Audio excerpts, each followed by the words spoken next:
ഒരു മുസ്ലിം നാമധാരിയായിട്ടുള്ള ഫുട്ബോളർ. അദ്ദേഹം ശരിക്കും ഒരു ഗോൾ അടിച്ച് അദ്ദേഹത്തിൻ്റെ ഒരു ആവേശം കൊണ്ട് അദ്ദേഹം ആ ഗ്രൗണ്ടിൻ്റെ ഒരു മൂലയിൽ ചെന്ന് ആദ്യം ചെയ്തത് വൃക്ഷാസനമാണ് ചെയ്തത്. ഒരു ഗ്രന്ഥത്തിൽ പറയുന്ന ഒരു കാര്യവും പ്രായോഗികമല്ലാത്തത്. കാരണം അത് യുക്തിവാദികൾ മനസ്സിലാക്കുന്നതിലുള്ള പാളിച്ചയാണ്. മാതാപിതാക്കന്മാരെ ശരിയായ രീതിയിൽ ബഹുമാനിക്കാനോ സംരക്ഷിക്കാനോ ഇന്ന് നമ്മുടെ ജനറേഷൻ തയ്യാറാകുന്നില്ല. എല്ലാവരെയും അല്ല സൂചിപ്പിക്കുന്നത്, തയ്യാറാകുന്നില്ല. എന്തുകൊണ്ടാണ് ഇന്ന് വൃദ്ധസദനങ്ങൾ വർദ്ധിക്കുന്നത്? എന്തുകൊണ്ടാണ്? തലമുറയ്ക്ക് സംസ്കാരം ഇല്ല, അല്ലെങ്കിൽ എന്തൊക്കെയോ അവരുടെ ജീവിതത്തിൽ നഷ്ടപ്പെട്ടു പോയവരാണ് എന്ന് പറയുന്നുണ്ട്. അതിനെ കുറിച്ച് ചിന്തിച്ചു നോക്കിയിട്ടുണ്ടോ?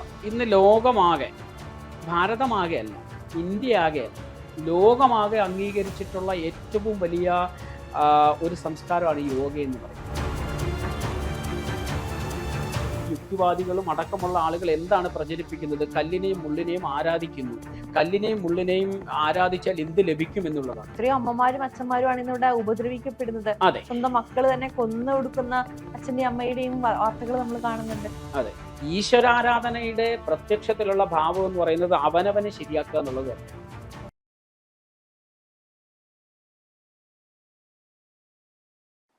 സനൽജി, നമസ്തേ. നമസ്തേ. ഇപ്പൊ നമ്മള് ആലോചിക്കുന്ന സമയത്ത് നമുക്ക് തോന്നും, കാലം മാറുന്നതിനനുസരിച്ച് നമ്മുടെ ജീവിതവും അതിന്റെ ഒപ്പം മാറുന്നുണ്ട് എന്ന് നമുക്ക് തോന്നാറുണ്ട്. നമ്മൾ ജീവിച്ചു വരുന്ന സാഹചര്യങ്ങള്, ശൈലികള്, എല്ലാത്തിലും മാറ്റം വരുന്നുണ്ട്. പക്ഷെ ഈ മാറ്റങ്ങൾ ഉൾക്കൊള്ളുന്ന സമയത്ത് നമ്മുടെ ജീവിതത്തിൽ വേണ്ട ചില മൂല്യങ്ങളെ നമുക്ക് നഷ്ടപ്പെടുന്നുണ്ട് എന്നുള്ള തോന്നല് ഇന്നത്തെ തലമുറയ്ക്കാണെങ്കിലും, അല്ലെങ്കിൽ എല്ലാവരും പറഞ്ഞു നമ്മൾ കേൾക്കാറുണ്ട്, ഇന്നത്തെ തലമുറയ്ക്ക് സംസ്കാരം ഇല്ല, അല്ലെങ്കിൽ എന്തൊക്കെയോ അവരുടെ ജീവിതത്തിൽ നഷ്ടപ്പെട്ടു പോയവരാണ് എന്ന് പറയുന്നുണ്ട്. അതിനെ കുറിച്ച് ചിന്തിച്ചു നോക്കിയിട്ടുണ്ടോ?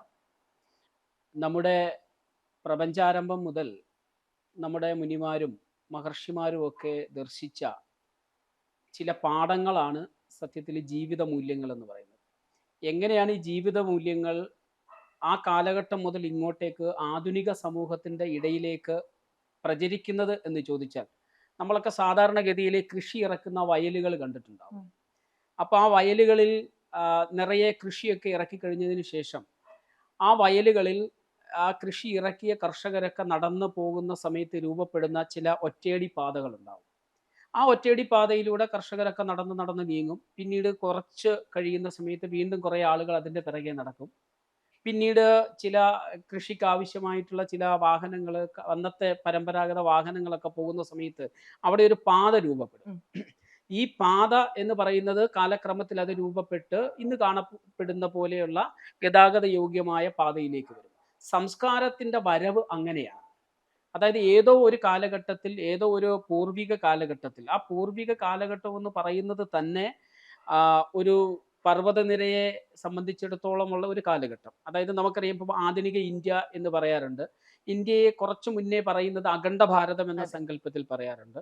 ഈ അഖണ്ഡ ഭാരതത്തിന് മുമ്പ് ഭാരതത്തിന്റെ പേര് ബൃഹത് ഭാരതം എന്നായിരുന്നു. ബൃഹത് ഭാരതത്തിന് മുമ്പ് നമ്മുടെ ഭാരതത്തെ അറിയപ്പെട്ടത് ഹിമാലയ പരിവാർ എന്നാണ്. ഏതാണ്ട് 160 കിലോമീറ്റർ വ്യാസത്തിലും 2400 കിലോമീറ്റർ നീളമുള്ള ഹിമാലയ പർവ്വതം. ആ ഹിമാലയ പർവ്വതത്തിന്റെ ചുറ്റിലും താമസിച്ചിരുന്ന ഒരു ജനവിഭാഗം. ഞാൻ ഈ സൂചിപ്പിക്കുന്നത് 5000-10000 വർഷങ്ങൾക്ക് മുമ്പുള്ള നമ്മുടെ നാടിൻ്റെ, നമ്മുടെ രാഷ്ട്രത്തിൻ്റെ, നമ്മുടെ ഒക്കെ നമ്മൾ അധിവസിക്കുന്ന ഭൂമിയുടെ ഒരു അവസ്ഥയെക്കുറിച്ചാണ് സൂചിപ്പിച്ചത്. അപ്പം ഇവിടെ നിന്നാണ് ഈ ജീവിത മൂല്യങ്ങൾ പകർന്ന് ഇന്നത്തെ ആധുനിക സമൂഹത്തിലേക്ക് എത്തിച്ചേർന്നത്. പക്ഷെ ഈ പകർന്നു വന്ന ജീവിത മൂല്യങ്ങൾ അനുസരിക്കുന്നതിൽ, ആചരിക്കുന്നതിൽ എവിടെയൊക്കെയോ ചില വീഴ്ചകൾ സംഭവിച്ചിട്ടുണ്ട് എന്ന് ഇന്നത്തെ ജീവിത പശ്ചാത്തലം നമുക്ക് പരിശോധിച്ചാൽ വ്യക്തമായി മനസ്സിലാക്കാൻ സാധിക്കുന്നതാണ്. പണ്ട് കാലത്ത് ഇവിടെ ലളിതാ സഹസ്രനാമത്തിൻ്റെയൊക്കെ ഫലശ്രുതിയിൽ പറയാറുണ്ട്, ആചാര്യ പ്രഭവോ ധർമ്മസ്യ പ്രഭരച്യുത. ഒരു ശ്ലോകത്തിൽ പറയുന്നതാണ്, ലളിതാ സഹസ്രനാമത്തിൻ്റെ ഫലശ്രുതിയിൽ പറയുന്നതാണ്. അതായത് ആചരണങ്ങളിലൂടെയാണ് ധർമ്മം പ്രചരിക്കുന്നത്. ആ ധർമ്മമാണ് മനുഷ്യനെ നിലനിർത്തുന്നത്. ആ ധർമ്മം എന്ന് പറയുന്നത് ഒരറിവാണ്, ഒരു ജീവിതചര്യയാണ്. ആ ധർമ്മം അനുസരിക്കുന്നതിൽ മനുഷ്യൻ എവിടെയൊക്കെയോ വീഴ്ചകൾ സംഭവിച്ചിട്ടുണ്ട്. സ്വയം എല്ലാം നേടിയെന്ന് മനുഷ്യൻ അഹങ്കരിക്കും. ആധുനിക കാലഘട്ടത്തിലെ വികസനങ്ങൾ, കെട്ടിടങ്ങളിലൂടെ ആയാലും മറ്റ് എല്ലാ തരത്തിലുള്ള സമ്പ്രദായങ്ങളും ഇന്ന് വികസിച്ചു. വിമാനം പറത്തി ആളുകൾ പോകുന്നില്ലേ? അതുപോലെ തന്നെ ചെറിയ ചെറിയ മൈന്യൂട്ടായിട്ട് നമ്മുടെ ശരീരത്തിനുള്ളിലുള്ള കാര്യങ്ങൾ വരെ സ്ക്രീനിൽ കാണുന്ന വിധത്തിലേക്ക് സയൻസ് വികസിച്ചു. എല്ലാം വർദ്ധിച്ചു എന്ന് പറയുന്ന സമയത്തും നമ്മുടെ ഇടങ്ങളിൽ നമുക്ക് ഓരോ വർഷത്തെയും നമുക്ക് പലതരത്തിലുള്ള റിപ്പോർട്ടുകളൊക്കെ നമ്മൾ പരിശോധിച്ചാൽ ഇന്ന് വഴിതെറ്റുന്ന ബാല്യം ഏറ്റവും സുപ്രധാനമായി നമുക്ക് സൂചിപ്പിക്കാൻ പറ്റുന്നതാണ് വഴിതെറ്റുന്ന ബാല്യം. ബാല്യത്തിൽ എന്താണ് നഷ്ടപ്പെട്ടത്? ബാല്യം എന്ന് പറയുന്നത് ശരിക്കും പറഞ്ഞാൽ കൗമാരത്തിലേക്കും, കൗമാരത്തിൽ നിന്നും യൗവനത്തിലേക്കും, യൗവനത്തിൽ നിന്നും വാർദ്ധക്യത്തിലേക്കും ഒരു മനുഷ്യന്റെ പടിപടിയായിട്ടുള്ള വളർച്ചയാണ് ബാല്യത്തിൽ തുടങ്ങേണ്ടത്.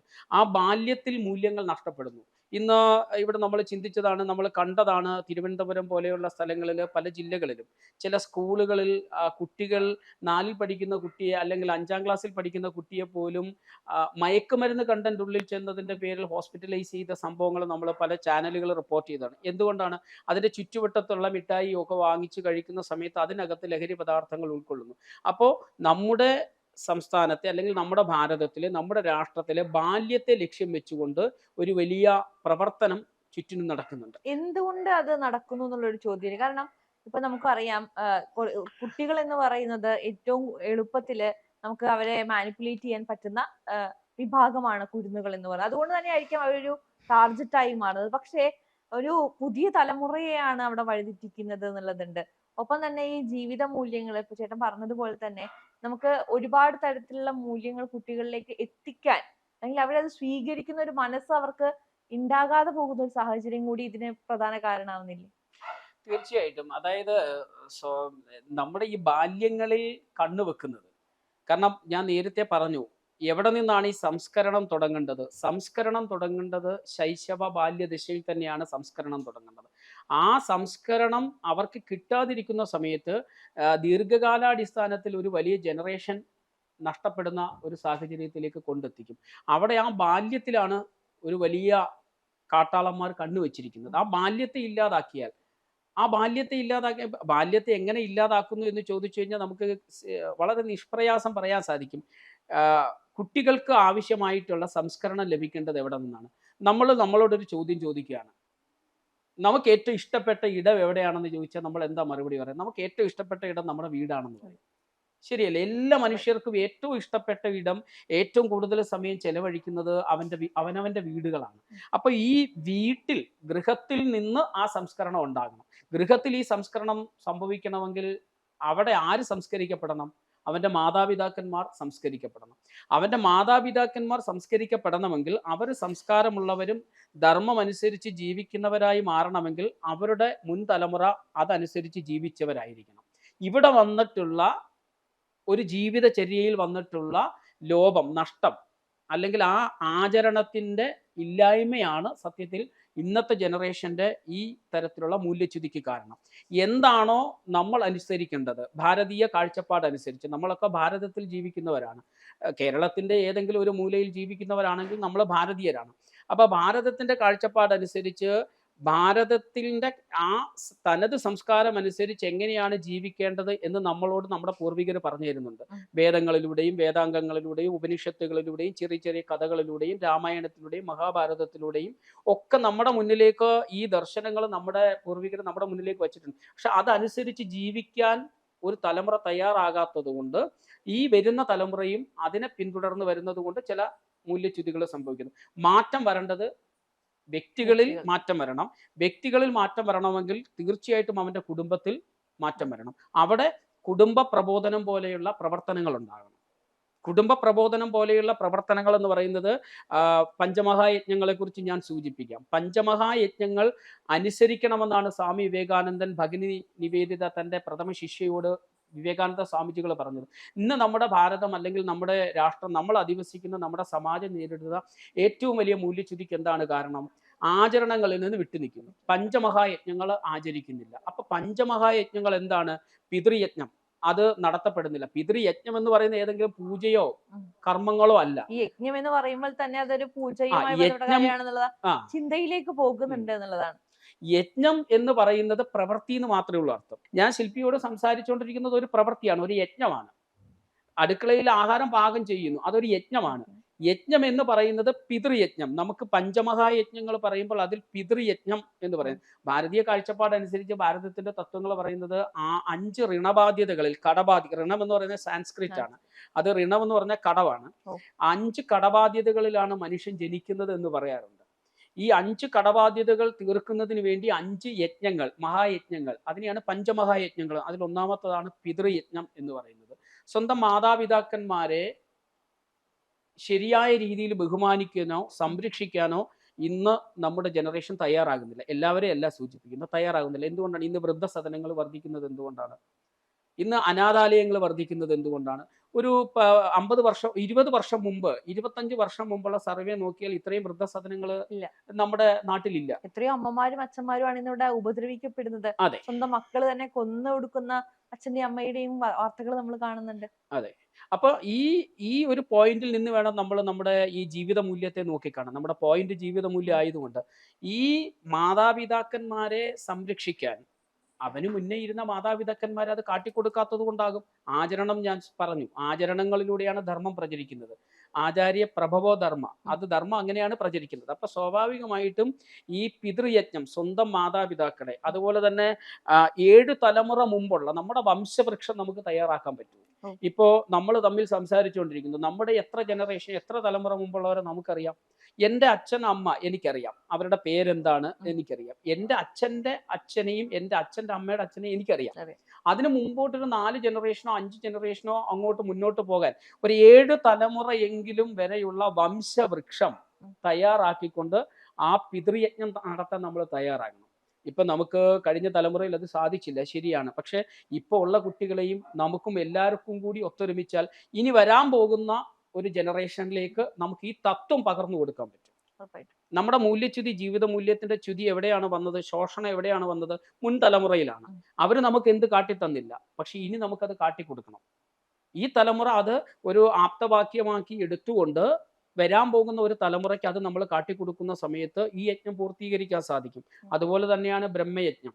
ബ്രഹ്മയജ്ഞം എന്ന് പറയുന്നത് ബ്രഹ്മാവിനെ പൂജിക്കുക എന്നൊന്നുമുള്ള, ബ്രഹ്മം എന്ന് പറയുന്നത് അറിവാണ്, നോളജ് ആണ്. അതാണ് നമ്മുടെ പവർ എന്ന് പറയുന്നത്. ഏതൊരു മനുഷ്യനെയും അറിവുള്ളവനെയാണ് ബ്രാഹ്മണൻ എന്ന് വിളിക്കുന്നത്. അറിവാണ് ബ്രഹ്മം. അപ്പൊ ഈ ബ്രഹ്മം എന്ന് പറയുന്നത് നമ്മുടെ സനാതനധർമ്മ സംസ്കാരത്തിലെ അറിവുകൾ എന്ന് പറയുന്നത് വേദ, വേദാംഗ, ഉപാംഗ, പുരാണ, ഇതിഹാസ, ഉപനിഷത്തുകളാണ്. അപ്പൊ ഈ അറിവുകൾ ആർജിക്കാൻ സമൂഹം തയ്യാറാകുന്നില്ല. രാമായണത്തിൽ എന്താ കഥ? അല്ലെങ്കിൽ രാമായണത്തിന്റെ ഏകശ്ലോകി രാമായണം എന്താണ്? മഹാഭാരതത്തിന്റെ ഒറ്റവരിയിൽ മഹാഭാരതത്തിൽ അതൗ ദേവകി ദേവി ഗർഭജനനം ഗോപി ഗൃഹേ വർദ്ധനം എന്ന് പറയുന്ന ആ മഹാഭാരതത്തിന്റെ ശ്ലോകം നമ്മൾ നോക്കിയാൽ എന്താണ് മഹാഭാരതം എന്ന് പറഞ്ഞു വെച്ചിരിക്കുന്നു.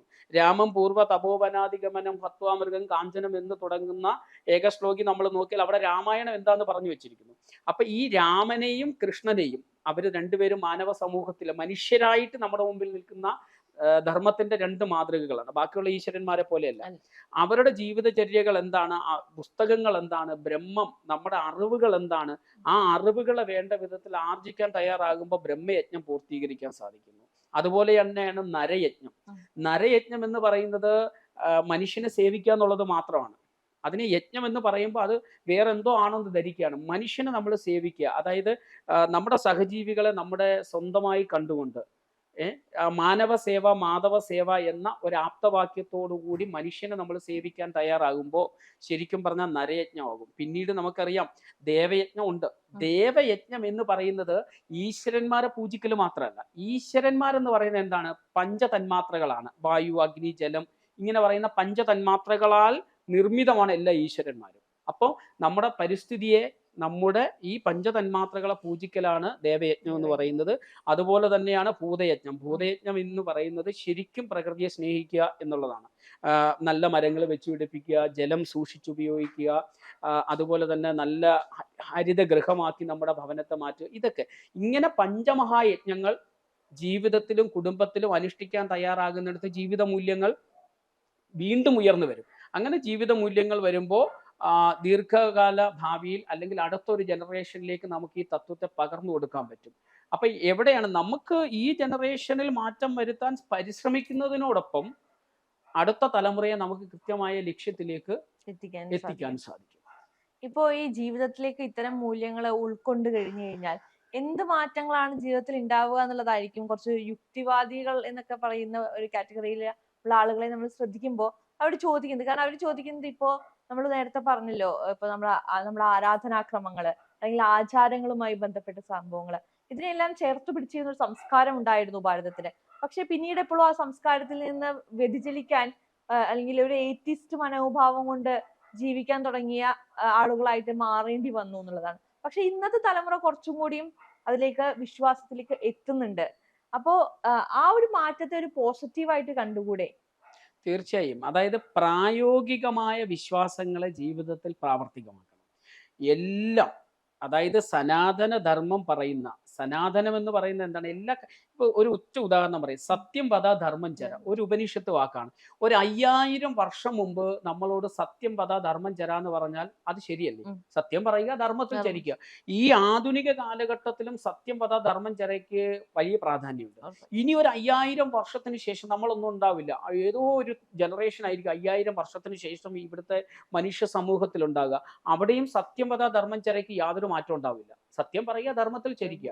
അപ്പൊ ഈ ഉപനിഷത്ത് വാക്യങ്ങൾ അടങ്ങുന്ന നമ്മുടെ എല്ലാ ഗ്രന്ഥങ്ങളും, നമ്മുടെ എല്ലാ അറിവുകളും എന്ന് പറയുന്നത് ശരിക്കും തന്നെയാണ്. ആ ഈശ്വര വിശ്വാസം എന്ന് ഇപ്പോ നേരത്തെ പറഞ്ഞതുപോലെ യുക്തിവാദികളും അടക്കമുള്ള ആളുകൾ എന്താണ് പ്രചരിപ്പിക്കുന്നത്? കല്ലിനെയും മുള്ളിനെയും ആരാധിക്കുന്നു. കല്ലിനെയും മുള്ളിനെയും ആരാധിച്ചാൽ എന്ത് ലഭിക്കും എന്നുള്ളതാണ്. നോക്ക്, ഈശ്വരാരാധനയുടെ പ്രത്യക്ഷത്തിലുള്ള ഭാവം എന്ന് പറയുന്നത് അവനവനെ ശരിയാക്കുക എന്നുള്ളത് തന്നെയാണ്. ഉറപ്പായിട്ടും. കല്ലിനെയും അതുപോലെ തന്നെ മരത്തെയും പൂജിക്കുക എന്ന് പറയുമ്പോൾ കല്ലിനെയും മരത്തെയും കാത്തു സംരക്ഷിക്കണം എന്നുള്ളതാണ്. ഇന്ന് നമുക്കറിയാം, നമ്മുടെ ഹിമാലയത്തിന്റെ അല്ലെങ്കിൽ നമ്മുടെ അതിർത്തിയുടെ ചുറ്റുവട്ടത്തുമുള്ള മുഴുവൻ പ്രകൃതിയെയും ദ്രോഹിച്ചതുകൊണ്ട്, പാറയെല്ലാം തുരന്നത് കൊണ്ട് എന്താ സംഭവിക്കുന്നത്? മേഘവിസ്ഫോടനങ്ങൾ ഉണ്ടാകുന്നു, പ്രളയം ഉണ്ടാകുന്നു, പലതരത്തിലുള്ള ഉരുൾപൊട്ടലുകൾ ഉണ്ടാകുന്നു, ഒട്ടനവധി ജീവൻ നഷ്ടപ്പെടുന്നു. പൂർവികരെന്താ പറഞ്ഞത്? കല്ലിനെയും മുള്ളിനെയും ഒക്കെ അല്ലെങ്കിൽ മരത്തെയും ഒക്കെ ആരാധിക്കണമെന്നാണ്. മരങ്ങൾ ഇപ്പോൾ മനുഷ്യന്മാര് ഓരോ കാലഘട്ടത്തിലും മരങ്ങൾ വെച്ച് പിടിപ്പിച്ചുകൊണ്ടിരിക്കുകയാണ്. എന്തുകൊണ്ടാ? അന്ന് നമ്മുടെ പൂർവികരും മരത്തെ പൂജിക്കണം, വൃക്ഷപൂജ ചെയ്യണമെന്ന് പറയുമ്പോൾ യുക്തിവാദികൾക്ക് അത് ശരിക്കും പറഞ്ഞാൽ യുക്തിക്ക് നിരക്കാത്തതാണ് എന്നാണ് അവർ പറയുന്നത്. പക്ഷെ നമ്മുടെ സനാതന ധർമ്മത്തിലുള്ള എല്ലാ ഗ്രന്ഥങ്ങളും പറയുന്നത് കൃത്യമായി ഓരോന്നിനെയും നമ്മൾ എടുത്തു നോക്കിക്കോളും. എല്ലാം എന്ന് പറയുന്നത് ശരിക്കും യുക്തിക്ക് നിരക്കുന്നതാണ്, പ്രായോഗികമായിട്ടുള്ളതാണ്. സ്വാമി വിവേകാനന്ദൻ അതുകൊണ്ട് തന്നെയാണ് പറഞ്ഞത്, ഒരു മനുഷ്യന്റെ ശരിയായ സ്വത്വബോധത്തിലേക്ക് അവൻ ഉണരണമെങ്കിൽ, അവന്റെ ഉറങ്ങിക്കിടക്കുന്ന അവന്റെ ആത്മാവിൽ നിന്നും അവൻ ശരിയായിട്ടുള്ള സെൽഫ് കോൺഷ്യസ് മൈൻഡിലേക്ക് അവൻ ഉണരണമെങ്കിൽ അവൻ ശരിക്കും പറഞ്ഞു കഴിഞ്ഞാൽ അറിവുകൾ ആർജിക്കണം. അത് പ്രായോഗികമായി ചിന്തിക്കുകയും വേണം. ഒരു ഗ്രന്ഥത്തിൽ പറയുന്ന ഒരു കാര്യവും പ്രായോഗികമല്ലാത്തതില്ല. കാരണം അത് യുക്തിവാദികൾ മനസ്സിലാക്കുന്നതിലുള്ള പാളിച്ചയാണ്. അവർ അതിൻ്റെ ഏതെങ്കിലും തരത്തിലുള്ള ചില ഭാഗങ്ങൾ എടുത്തുകൊണ്ട് അവരതിനെ പ്രചരിപ്പിക്കാൻ തയ്യാറാകുന്നിടത്താണ് ഈ കുഴപ്പം. കൂടുതൽ അവരറിയാൻ തയ്യാറാകുന്നില്ല. ഒരു ക്ഷേത്ര വിശ്വാസം, സിമ്പിളായിട്ട് അതും കൂടെ ഞാൻ പറയാം. ഒരു ക്ഷേത്ര വിശ്വാസം എന്ന് പറഞ്ഞാൽ ഒരു ക്ഷേത്രത്തിൽ ചെന്ന് ഈശ്വരനെ തൊഴുമ്പുന്ന സമയത്ത് തത്വമസി, അഹം ബ്രഹ്മാസ്മി, അയമാത്മ ബ്രഹ്മ എന്നൊക്കെ പറയുന്ന ഉപനിഷത്തിന്റെ വാക്യങ്ങളുണ്ട്. ഇതൊക്കെ എന്ന് പറയുന്നത് അവനവനെ പൂജിക്കുക എന്നുള്ളത് മാത്രമാണ്. എൻ്റെ ഉള്ളിലാണ് ഈശ്വരൻ, ഞാൻ ശരിയാകണം. നാരായണ ഗുരുദേവൻ കണ്ണാടി പ്രതിഷ്ഠ നടത്തിയില്ലേ? കണ്ണാടി പ്രതിഷ്ഠയുടെ പൊരുൾ എന്താണ്? കണ്ണാടിയിൽ ആരെയാണ് ദർശിക്കുന്നത്? അവനവനെ തന്നെയല്ലേ? അപ്പൊ എല്ലാ ഈശ്വര വിശ്വാസങ്ങളും, എല്ലാ വേദഗ്രന്ഥങ്ങളും, എല്ലാ സനാതനധർമ്മ വിശ്വാസങ്ങളും പറയുന്നത് അവനവന്റെ മാന്തരിക ശുദ്ധി നടത്തുക, അവനവനെ ശുദ്ധീകരിക്കുക. ഇപ്പോ നിത്യസ്നാനം പറയാറുണ്ട്, നിത്യധ്യാനം പറയാറുണ്ട്, നിത്യവ്യായാമം പറയാറുണ്ട്. ഇത് മൂന്നും ചെയ്യുന്നവർക്ക് നല്ല ഉന്മേഷം ഉണ്ടാവില്ലേ? ഇത് തന്നെയാണ് ആധ്യാത്മിക ഗ്രന്ഥങ്ങൾ പറയുന്നത്. അവനവന്റെ ഉള്ളിലെ, ഇപ്പൊ എൻ്റെ ഉള്ളിലെ ദുഷ്ടശക്തികളെ ഇല്ലാതാക്കുക. എൻ്റെ ഉള്ളിലെ ദുഷ്ടശക്തികൾ എന്താണ്? എൻ്റെ ഉള്ളിലെ കാമ, ക്രോധ, മോഹ, ലോഭ, മത മത്സരാദികളാണ്. ഞാൻ അതിനെ കൺട്രോൾ ചെയ്യണം, ഞാൻ അതിനെ നിയന്ത്രിക്കണം. ഇത് തന്നെയല്ലേ ഈശ്വരൻ? അപ്പോൾ ഒരു ഭഗവാന്റെ സവിധത്തിൽ നമ്മൾ ചെല്ലുന്ന സമയത്ത്, അല്ലെങ്കിൽ ഒരു ഗ്രന്ഥം പാരായണം ചെയ്യുന്ന സമയത്ത് എൻ്റെ ജീവിതത്തെ, എൻ്റെ മനസ്സിനെ ശുദ്ധീകരിക്കാൻ സാധിക്കും. അതാണ് ആന്തരിക ശുദ്ധി എന്ന് പറയുന്നത്. പണ്ട് നമ്മൾ നാമം ജപിക്കാറുണ്ട്. നാമം ജപിക്കുമ്പോൾ നമ്മൾ ഒരേ കാര്യം ഒരുപാട് തവണ പറയുമ്പോൾ നമ്മുടെ മനസ്സിലേക്ക് അത് പതിയുകയാണ്. അപ്പൊ അത് തന്നെയാണ് ഒരു തരത്തിൽ ഇന്നത്തെ മാനിഫെസ്റ്റേഷൻ എന്ന് പറയുമ്പോൾ നമ്മളൊരു സെൽഫ് കോൺഷ്യസ് ഉണ്ടാക്കാൻ ശ്രമിക്കുകയാണ്. ഒരു കാര്യത്തെ ആവർത്തിച്ച് ആവർത്തിച്ച് പറഞ്ഞുകൊണ്ട് നമ്മുടെ സബ് കോൺഷ്യസ് മൈൻഡിൽ തന്നെ നമ്മൾ അതിനെ രജിസ്റ്റർ ചെയ്യാൻ ശ്രമിക്കുകയാണ്. അത് തന്നെയാണ് പണ്ട് അമ്പലങ്ങളിൽ പോയിട്ട് നമ്മൾ പ്രാർത്ഥിക്കുമ്പോഴും അല്ലെങ്കിൽ നാമജപങ്ങൾ നടത്തുമ്പോഴും അങ്ങനെ അത്തരം കാര്യങ്ങൾ ചെയ്തിരുന്നപ്പോഴും ഉണ്ടായിരുന്നത്. അപ്പൊ അതിനെ ഇന്ന് ഒരു പുതിയ പേരില് കുറച്ച് മോഡേണൈസ്ഡ് ആയിട്ട് ആളുകളിലേക്ക് എത്തിച്ചപ്പോൾ ആളുകൾ അതിനെ കുറച്ചും കൂടി സ്വീകരിക്കാൻ തുടങ്ങി. നേരെ മറിച്ച് നമ്മൾ പറയാണ് ഇത്ര ഈ മന്ത്രം ഉരുവിടൂ എന്നൊക്കെ പറയുമ്പോൾ അതിനെ ഒരു അന്ധവിശ്വാസമായിട്ട് അല്ലെങ്കിൽ വിശ്വാസത്തിന്റെ ഒരു പ്രശ്നം അവിടെ വരുന്നത്. പക്ഷെ ഇവിടെ കുറച്ച് സയൻസ് ആണ് എന്നുള്ള രീതിയിലേക്ക് മാറി ചിന്തിക്കുന്നില്ലേ? ഇന്ന് ലോകമാകെ, ഭാരതമാകെ അല്ല, ഇന്ത്യ ആകെ അല്ല, ലോകമാകെ അംഗീകരിച്ചിട്ടുള്ള ഏറ്റവും വലിയ ഒരു സംസ്കാരമാണ് യോഗ എന്ന് പറയുന്നത്. യോഗ എന്താണ് യഥാർത്ഥത്തിൽ? യോഗ കൊണ്ട് മനസ്സിനും ശരീരത്തിനും ഒക്കെ ഉണർവുണ്ടാക്കുക എന്നുള്ളതാണ്. യോഗ എന്ന് പറയുന്നത് തന്നെ ഇന്ന് ഈ അടുത്ത് കണ്ടതാണ് ഈജിപ്തിലെ ഒരു വലിയ ഫുട്ബോളർ. ഉം. അദ്ദേഹം അദ്ദേഹം ശരിക്കും പറഞ്ഞാൽ ഒരു മുസ്ലിം നാമധാരിയായിട്ടുള്ള ഫുട്ബോളർ. അദ്ദേഹം ശരിക്കും ഒരു ഗോൾ അടിച്ച് അദ്ദേഹത്തിന്റെ ഒരു ആവേശം കൊണ്ട് അദ്ദേഹം ആ ഗ്രൗണ്ടിന്റെ ഒരു മൂലയിൽ ചെന്ന് ആദ്യം ചെയ്തത് വൃക്ഷാസനമാണ് ചെയ്തത്. അപ്പൊ നമ്മൾ നോക്കണം, ഈജിപ്തിലാണ്. അപ്പൊ ഈജിപ്ഷ്യനായിട്ടുള്ള ഒരു ഫുട്ബോളറുടെ മനസ്സിൽ പോലും യോഗ എത്തിക്കഴിഞ്ഞു. ഭാരതത്തിന്റെ ഒരു കൺസെപ്റ്റാണ് അത്, ഭാരതത്തിന്റെ ഒരു കാഴ്ചപ്പാടാണ്. അപ്പൊ ഈ കൺസെപ്റ്റ്, ഈ കാഴ്ചപ്പാട് നടപ്പിലാക്കുന്നതിൽ നമുക്ക് മധ്യകാല ഭാരതത്തിൽ അല്ലെങ്കിൽ നമ്മുടെ സ്വാതന്ത്ര്യാനന്തര ഭാരതത്തിന്റെ ഭരണകർത്താക്കളിൽ വന്നിട്ടുള്ള ചില ഇടപെടലുകൾ കാരണം ഇത് പ്രചരിച്ചില്ല എന്നുള്ളതേ ഉള്ളൂ. ശരിക്കും ഭാരതത്തിൽ ഇത്തരം കാഴ്ചപ്പാടുകളെ പ്രചരിപ്പിക്കുന്ന വിധത്തിലുള്ള അധികാരികളും ഭരണകർത്താക്കളും ഭാരതത്തിന്റെ ശരിയായിട്ടുള്ള ലെവലിലേക്ക് വന്ന സമയത്ത് ഇതിനൊക്കെ മാറ്റം വന്നു തുടങ്ങി. ഇപ്പൊ നാമജപം, അതുപോലെ തന്നെ ഈശ്വരാരാധന ഒക്കെ എന്ന് പറയുന്നത് ഒരു ഭവനത്തിന്റെ എല്ലാ തരത്തിലുള്ള, ഇപ്പോൾ ഷഡ്ഭകാരങ്ങളെ കുറിച്ച് പറയാറുണ്ട്. സ്വാഭാവികമായി ഷഡ്ഭകാരങ്ങൾ എന്ന് പറയുന്നത് ഭവനം, ഭാഷ, ഭൂഷ, പോഷണം, അങ്ങനെയാണ് പറയുന്നത്. പോഷണം, ഭക്തി, ഭ്രമണം, 6 കാര്യങ്ങളാണ് ഷഡ്ഭകാരങ്ങൾ എന്ന് പറയുന്നത്. ഭവനം, അതുപോലെ തന്നെ ഭാഷ, ഭൂഷ, പോഷണം, ഭക്തി, ഭ്രമണം. അപ്പൊ ഇത് എങ്ങനെയാകണം? ഒരു ഭവനം സമ്പൂർണമായും മനോഹരമാകണമെങ്കിൽ, സമാധാനപരമാകണമെങ്കിൽ അവിടുത്തെ ഭാഷ, ശരിയായ ഭാഷ ഉച്ചരിക്കണം. അതിന് മുതിർന്നവര് മാതൃകയായിട്ട് മാറണം. അവിടുത്തെ ശരിയായ വിധത്തിലുള്ള പോഷണം, അവിടുത്തെ ആഹാര സംവിധാനം. നമുക്ക് പരമ്പരാഗതമായിട്ടുള്ള ഒരു ആഹാര സംവിധാനം, ഒരു പരമ്പരാഗത രീതി ഉണ്ടായിരുന്നു. ആ പരമ്പരാഗത ഭക്ഷണക്രമത്തിൽ നിന്ന് നമ്മൾ ഇന്ന് അന്യം നിന്നുപോയി. എങ്ങനെയാണ്? പലതരത്തിലുള്ള ഇടപെടലുകൾ കാരണം നമുക്കിന്ന് നമ്മുടെ ആ ഒരു ശരിയായിട്ടുള്ള ഭക്ഷണക്രമം പാലിക്കാൻ പറ്റുന്നില്ല. നമുക്ക് ആ പോഷണം തിരികെ കൊണ്ടുവരാൻ സാധിക്കണം. അതുപോലെ തന്നെയാണ് നമ്മുടെ ഭൂഷണം, അതായത് നമ്മുടെ വസ്ത്രധാരണം, ഭൂഷാദികൾ, നമ്മുടെ വേഷഭൂഷാദികളിൽ ഇന്ന് ശരിക്കും പറഞ്ഞു കഴിഞ്ഞാൽ ഒരു വൈദേശിക ഇടപെടൽ വന്നിട്ടുണ്ട്. ആ വേഷഭൂഷാദികളിൽ നമ്മൾ ശ്രദ്ധിക്കണം.